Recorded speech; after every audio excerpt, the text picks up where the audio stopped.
உலக மக்கள் எல்லோருக்கும் வணக்கம். நான் உங்கள் ஜி கோபால் பேசுகிறேன். இன்னைக்கு நம்ம பேசக்கூடிய தலைப்பு என்னன்னா, சுக்கிர பகவானுடைய பெயர்ச்சி. இந்த சுக்கிர பகவானாகப்பட்டது காலபுருஷ தத்துவத்தில் 11ஆம் இடத்துக்கு பெயர்ச்சியாகி லாப சுக்கிரனாக பலன் கொடுக்கவிருக்கிறார். இந்த 12 ராசிகளுக்கும் 12 விதமான பலன்களை கொடுக்கவிருக்கிறார் என்கிறதா உன்னதமான பலன். ஏன்னா காலபுருஷ தத்துவத்துக்கு 11ஆம் இடத்துக்கு பயிற்சி ஆறாங்க. அப்ப அந்த சுக்கிர பகவான் எப்ப பயிற்சி ஆறாங்கன்னா, மார்ச் மாசம் 8ஆம் தேதி அவிட்ட நட்சத்திரத்திலிருந்து பயிற்சியாகி மகரத்திலிருந்து பயிற்சியாகி கும்பராசிக்கு வராங்க. அப்ப அந்த மார்ச் மாதம் முழுவதும் அந்த கும்பத்திலே இருப்பாங்க. இப்படி பயிற்சியாகக்கூடிய இந்த சுக்கிர பகவானுடைய பயிற்சி விருச்சிக ராசிக்காரங்களுக்கு எப்படி இருக்கும், இதை பத்தி தான் இப்ப இந்த வீடியோல பார்க்க போறோம். அப்ப விருச்சிக ராசி, அப்ப இந்த விருச்சிக ராசியின் அதிபதி யாருன்னா செவ்வாய் பகவான். செவ்வாய் பகவான்னாவே தெரியும், ரொம்பவுமே கெட்டிக்கார கிரகம், காலபுருஷ தத்துவத்துக்கு 8வது கிரகம். அவங்க வாழ்வதும் தாழ்வதும் அவங்க கையில் தான் இருக்குது. அப்ப சிலர் பார்க்க போனா நல்லா வாழ்றாங்க, சிலர் நல்லா வாழ முடியறது இல்லை. இதற்கு காரணமாகப்பட்டது அவங்களுடைய செயல்பாடுகள் தான். அப்ப நம்ப கூடாதவங்களை நம்பிடுறாங்க. யாருக்காக இருந்தாலும் ரொம்ப விசுவாசியாக இருப்பாங்க. கள்ளங்கபடமற்றவர்கள் இந்த செவ்வாயின் ஆதிக்கம் படித்தவர்கள். அப்படிப்பட்டவர்களுக்கு இந்த சுக்கிர பகவானுடைய பெயர்ச்சி எப்படி இருக்கும்? அப்ப அந்த சுக்கிர பகவானுடைய பயிற்சி ஆகப்பட்டது 4ஆம் இடத்துக்கு வருது. இவங்களுடைய ராசிக்கு 4ஆம் இடத்துக்கு. அப்ப அந்த 4ஆம் இடத்துக்கு வரக்கூடிய சுக்கிர பகவானுடைய பயிற்சி ஆகப்பட்டது, அந்த 4ஆம் இடம் என்பது என்ன? சுகஸ்தானம். அப்போ அந்த செவ்வாயுடைய ஆதிக்கம் பெற்றவர்கள் அந்த 4ஆம் இடத்துக்கு சுக்கிர பகவான் ஆகப்பட்டது வரக்கூடிய காலகட்டத்தில் இந்த 7ஆம் இடத்து அதிபதியான சுக்கிர பகவான் 4ஆம் இடத்துல இருந்து இவங்களுக்கு சுகபோக வாழ்க்கையை அள்ளித்தரப்போகிறார். அப்ப அந்த 4ஆம் இடத்துக்கு சுக்கிர பகவான் வந்ததுனால கண்டிப்பாக இவங்களுக்கு பூமி சம்பந்தப்பட்ட பிரச்சனைகள் கண்டிப்பாக தீரும். அது பங்காளிகள் மூலியமாக இருந்தாலும் சரி, இவங்க சொந்தமா வாங்கின பூமியா இருந்தாலும் சரி, இவங்களுக்கு பார்க்க போனா அந்த பூமி சம்பந்தப்பட்ட பிரச்சனைகள் தீரக்கூடிய வாய்ப்புகள் இருக்குது. இது போக இந்த சுக்கிர பகவான் ஆகப்பட்டது இவங்களுக்கு ஒரு நல்ல ஐஸ்வர்யத்தை கொடுக்க காத்துட்டு இருக்கிறார். அப்ப அந்த ஐஸ்வர்யமாகப்பட்டது இந்த விருச்சிக ராசிக்காரங்களுடைய வாழ்க்கையில ஒரு முன்னேற்றத்தை கொடுக்கும். அவங்க கடந்த காலங்கள்ல அந்த 3 வருட காலங்கள்ல நிறைய சிரமப்பட்டு நிறைய கஷ்டத்துக்கு ஆளாகி நிறைய பிரச்சனைகளை சந்திச்சு அதுல இருந்து விடுபடுவேனா அப்படின்னு வாழ்ந்துட்டு இருக்க அந்த அந்த எதிர்பார்ப்போட வாழ்ந்துட்டு இருக்கக்கூடிய காலகட்டத்துல இந்த சுக்கிர பகவானுடைய பயிற்சி ஆகப்பட்டது 4ஆம் இடத்துக்கு அந்த விருச்சிக ராசிக்காரங்களுக்கு ஒரு உன்னதமான பலனை கொடுக்கவிருக்கிறார். அப்ப டோட்டலா பாத்தீங்கன்னா அந்த 4ஆம் இடம் என்பது வண்டி வாகனம் சம்பந்தப்பட்டது, தாய் சம்பந்தப்பட்டது, பூமி சம்பந்தப்பட்டது. வண்டி வாகனம் உங்களால மாற்ற முடியும். பழைய வண்டியை கொடுத்துட்டு புது வண்டி எடுக்கலாம், இல்ல புதுசாக வண்டி எடுக்கணும்னு நினைச்சா நீங்க வண்டி எடுக்கலாம். இதுல எந்த மாற்றமும் இல்லை. அதே சமயத்துல தாய் ரீதியாக தாய்க்கும் உங்களுக்கும் மனஸ்தாபங்கள் இருந்தாலும் அது கண்டிப்பாக தீரும். தாய் வழியில ஏதாவது தொந்தரவுகள் இருந்தாலும் அதுவுமே கண்டிப்பாக தீரும். அந்த சுக்கிர பகவான் ஆகப்பட்டது உங்களுக்கு நல்லதை செய்வார்.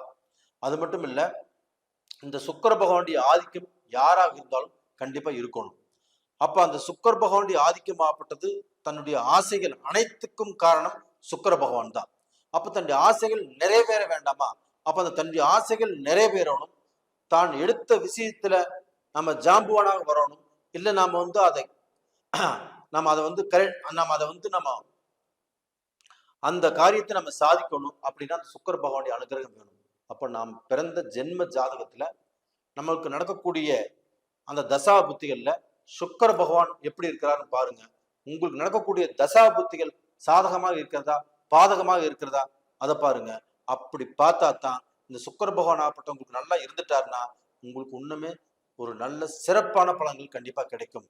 இப்ப நான் சொல்லக்கூடிய பலன்கள் கோல்சார பலன்கள். இது ஒரு 30% உங்களுக்கு பலிக்கும். அது போக உங்களுடைய ஜென்ம ஜாதகத்துல லக்னம் ராசி இது எல்லாமே பார்த்து உங்களுக்கு நடக்கக்கூடிய அந்த தசாபுத்தி என்ன, நல்லது செய்யுமா கெட்டது செய்யுமா, அப்ப நல்ல வழியில போலாமா, நம்ம ஒரு காரியத்தை எடுத்து செய்யலாமா செய்யக்கூடாதா, இதை கணிச்சுக்கிறது தான் அந்த ஜாதகத்துடைய பலன். கண்டிப்பாக நீங்க உங்களுடைய ஜாதகத்தை இந்த பலன் பார்க்கும்போது பார்த்துக்கோங்க. பார்த்துட்டு நீங்க எது வேணாலும் கண்டிப்பா செஞ்சுக்கலாம். அப்ப இது போக பார்த்தீங்கன்னா, இந்த சுக்கிர பகவானுடைய அனுகிரகமாகப்பட்டது விருச்சிக ராசிக்காரங்களுடைய வாழ்க்கையில கண்டிப்பாக ஒரு விடிவெள்ளியாக இருக்கும். அப்ப அந்த சுக்கிர பகவானுடைய அனுகிரகங்களாகப்பட்டது விருச்சிக ராசிக்காரங்களை கஷ்டத்தில் இருந்து அவங்க செய்யக்கூடிய வேலையில, பிசினஸ்ல இதுல இருக்கக்கூடிய சட்ட சிக்கல் பிரச்சனைகள் இதிலிருந்து விடுவிச்சு இவங்களுக்கு வேலையாட்கள் சிறப்பாக அமைவாங்க. இவங்களுக்கு வேலையில ஒரு இன்ட்ரெஸ்ட் வரும், இவங்க பிசினஸ்ல ஒரு இன்ட்ரெஸ்ட் வரும். அப்போ அவங்க வேலை செய்ய நினைச்சா கண்டிப்பாக வேலை செய்யலாம். அந்த வேலையில பிரச்சனை வந்தாலும் அந்த பிரச்சனையில் ஆப்பட்டது தீரும். இந்த இடத்துல அவங்க வேலையிலையும் பிசினஸ்லையும் நல்ல இடத்துக்கு வரக்கூடிய வாய்ப்புகள் நல்லா இருக்குது. அது போக உங்களுக்கு 7ஆம் இடத்து அதிபதி 4ஆம் இடத்துல வர்றதுனால கண்டிப்பாக அந்த கலஸ்தர காரகன் சுக்கிரன், அந்த சுக்கிரனுடைய ஆதிக்கம் நல்லா இருக்கிறதுனால உங்களுக்கு திருமண காரியங்கள் நல்லா இருக்கும். தடைப்பட்ட திருமணங்கள் கண்டிப்பாக நடக்கும். தடைப்பட்ட புத்திர பாக்கியங்கள் கண்டிப்பாக இந்த காலகட்டத்துல உங்களுக்கு அந்த புத்திர பாக்கிய குறைங்கிறது தீரும். அப்ப அந்த குறை எல்லாமே தீர்ந்து நீங்க ஒரு நிறைஞ்சவங்களாக எந்த குறையுமே இல்லாத ஒரு நல்ல வாழ்க்கை வாழ போறீங்க. அதே சமயத்துல உங்களுக்கு உங்களுடைய ராசியில 3 நட்சத்திரங்கள் இருக்குது. இந்த நட்சத்திரங்களுக்கு நம்ம பலன் சொல்ல போறோம். அதனால இந்த வீடியோவை கடைசி வரைக்கும் பாருங்க. அதே சமயத்துல உங்களுடைய ராசி விருச்சிக ராசி, உங்களுடைய விருச்சிக ராசியில விஷாக நட்சத்திரம், அனுச நட்சத்திரம், கேட்டை நட்சத்திரம், இந்த 3 நட்சத்திரங்களும் இருக்குது. அப்ப விசாக நட்சத்திரத்துல பிறந்தவங்களாகப்பட்டது குரு பகவானுடைய அனுகிரகம். அப்ப அந்த குரு பகவானுடைய அனுகிரகம் உங்களுடைய ராசிக்கு 6ஆம் இடத்துல அந்த குரு பகவான் இருக்கிறாங்க. அப்ப அந்த 6ஆம் இடத்துல இருந்து நிறைய கஷ்டத்தை கொடுத்தாங்க, நிறைய பார்க்க போன துன்பத்தை கொடுத்தாங்க, நிறைய வறுமையை கொடுத்தாங்க. அப்படி கொடுத்தா கூட அந்த குரு ராகுடைய பிடியில் இருந்தாங்க, குரு வக்கரத்தில் இருந்தாங்க. அதனால அந்த குரு பார்க்கக்கூடிய பார்வை அந்த இடங்களுக்கு நல்ல ஒரு வரவேற்பு கிடைக்காம போச்சு. அப்ப இந்த காலகட்டத்துல கண்டிப்பாக அந்த குரு பார்க்கக்கூடிய இடங்களுக்கு நல்ல வாய்ப்பு கிடைக்கும்.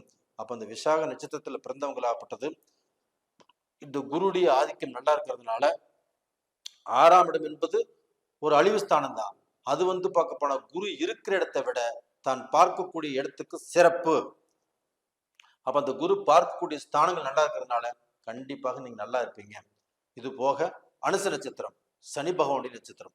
அதே சனி பகவான் ஆப்பட்டது உங்களுடைய ராசிக்கு 4ஆம் இடத்துல ஆட்சியா இருக்கிறாங்க.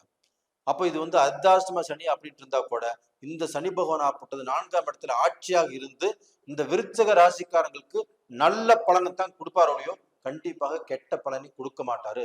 தாமதமாக ஒரு பலனை கொடுத்தாலும் அது கண்டிப்பாக நிரப்பி கொடுப்பாரு. அதுல எந்த குறையுமே இல்லை.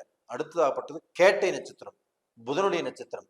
அப்ப அந்த புதன் பகவான் ஆப்பட்டது உங்களுக்கு 8க்குரிய ஆதிபத்தியமும் 11க்குரிய ஆதிபத்தியம் பெறாங்க. அப்ப அந்த புதன் பகவான் ஆப்பட்டது உங்களுடைய ராசிக்கு 5ஆம் இடத்துல நீச்சமாறாங்க. அப்ப 8ஆம் இடத்து அதிபதி 5ஆம் இடத்துல நீச்சமாவது உங்களுக்கு நல்லதுதான். அப்ப அந்த புதன் நீச்சமாகறதுனால கண்டிப்பாக உங்களுக்கு படிப்பு, அதே சமயத்துல ஒரு காலேஜ்ல நல்ல சீட்டு வாங்கணும், இது கண்டிப்பா கிடைக்கும். நீங்க வெளிநாட்டுல போய் படிக்கணும், இது கண்டிப்பாக நடக்கும். ஒரு டிஎன்பிசி எக்ஸாம் எழுதணும், ஒரு குரூப் ஏ சம்பந்தப்பட்ட எக்ஸாம் எழுதணும், இதற்குண்டான வாய்ப்புகள் ஆப்பட்ட இந்த பீரியட்ல கண்டிப்பாக உங்களுக்கு நல்லபடியாக இருக்கும். அப்ப எந்த குறையுமே இல்லை. நீங்க நல்ல முறையில இந்த சுக்கிர பகவானுடைய அனுகிரகத்தினால நல்ல இடத்துக்கு வரக்கூடிய வாய்ப்புகள் சிறப்பா இருக்குது. நேயர்களே, இந்த வாய்ப்பை பயன்படுத்திக்கோங்க, நல்லா இருப்பீங்க. அதே சமயத்துல இந்த காலகட்டத்தில் நீங்கள் கும்பிட வேண்டிய கிரகமாகப்பட்டது சுக்கிர பகவானை கும்பிட்டுவாங்க. அதே சமயத்துல புதன் பகவான் பெருமாளையும் கும்பிட்டுவாங்க. அப்படி கும்பிட்டு வர்றதுனால உங்களுக்கு இருக்கக்கூடிய அந்த சோதனைகள் கண்டிப்பாக நிவர்த்தியாகும். நேயர்களே, இந்த பதிவு பிடிச்சிருக்குன்னு நினைக்கிறேன். பிடிச்சிருந்தா லைக் பண்ணுங்க, சப்ஸ்கிரைப் பண்ணுங்க, ஆல் அப்படிங்கிற பெல் பட்டனை பிரஸ் பண்ணிக்கோங்க. உங்களிடமிருந்து விடைபெறுவது உங்களின் ஜி. கோபால். நன்றி, வணக்கம்.